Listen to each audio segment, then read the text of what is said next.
Is this a serious question? Those reinforce stereotypes, and I think it's easier to reinforce stereotypes than it is to create a new positive image that will overcome individuals' bias. Racism still exists in so many forms. Racism still exists. People still think people differently than others. People still use it as a tool. Maybe not like the huge way it was in the past, like with like people just saying like nigga in the streets, more like invisible, as visible as it was in the past. I'm from Detroit. I was coming from Detroit, driving through Chicago. I got pulled over by the police. He asked me, "Do you know why I pulled you over?"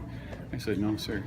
He said, "Because you don't have a front license plate." I haven't had a front license plate for 18 years. He said, "Sir, in the state of Wisconsin, you have to have a front license." He came back and he gave me a warning. He said, "Go get a front license plate." That's my white privilege right there. I have gone 18 years breaking the law in the state of Wisconsin. I finally got caught breaking the law. I got a warning. I have not got a front license plate since getting a ticket. I'm not going to get one because I just want to see how long I go with that white privilege. I'm able to break the law for 18 years and not get punished. And it's not the truth for someone who looks like you.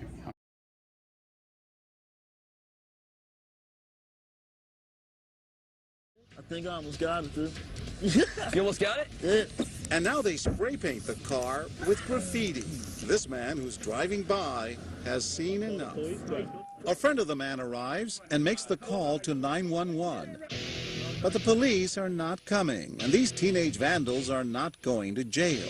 They're actors. The car and the hidden cameras belong to us.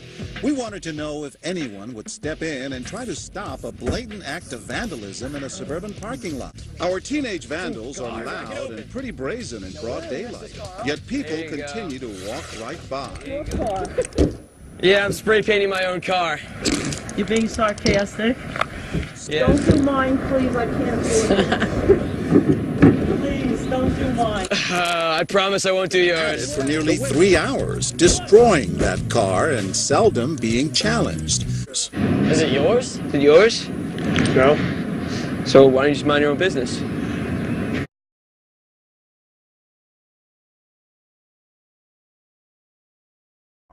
What'll happen when we send these black teenagers out to do some real damage? As she walks by the vandals, this woman is already on her cell phone.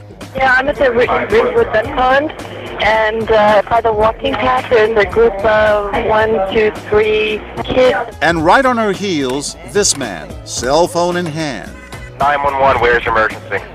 Yeah, hi, I'm over in Ridgewood at the South River Park, Ridgewood Avenue. While maintaining a safe distance, she also calls 911. And there's kids that are beating up on a car. How many kids? 3 kids. Black or white? They all 3 look like they're just black. Black males? Yep. Obviously what you guys were doing was wrong, and what the white kids were doing was wrong.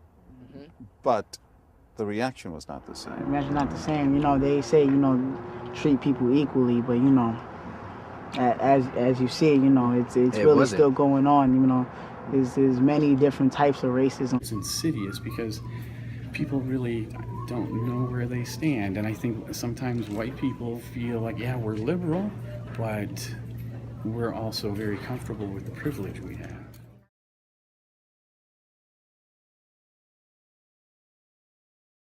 Prejudice plus power. Yeah, that race is a social construction. Benefit from a system of racism wherein the system is set up to support people who look like me and not everyone else. Time that you judge somebody who is a different color than you? A disadvantage based on race.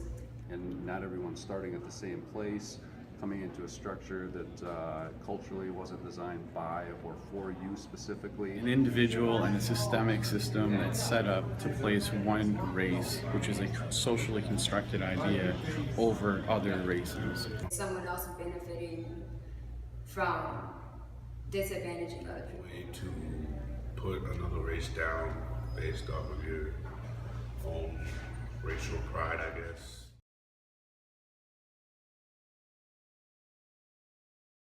The system itself built to oppress people based on race. It's also probably engraved thoughts that you're inferior to your counterpart because of your race, so you're not able to succeed because you're black or something. So engrave thoughts that you can't be successful just because of the color of your skin. Images from media, meaning, you know, news, movies, TV shows, all of those things feed into creating that image.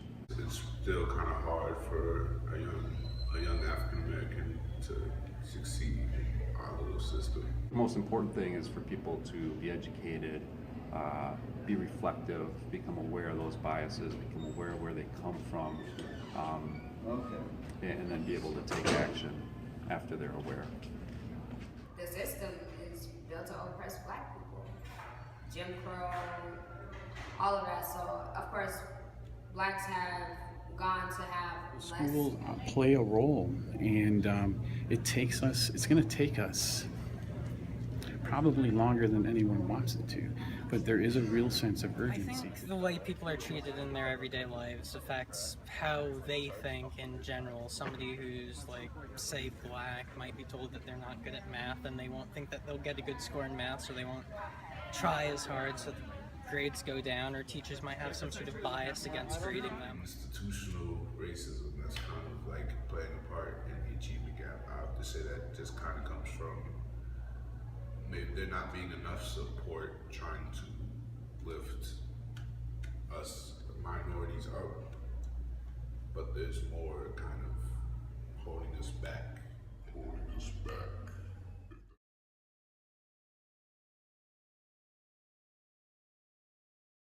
Definite improvements, but I think it'd be kind of silly to say that we're past that with the perception that people honestly have. just, I feel like, underrepresentation of teachers, so you just can't necessarily relate to people.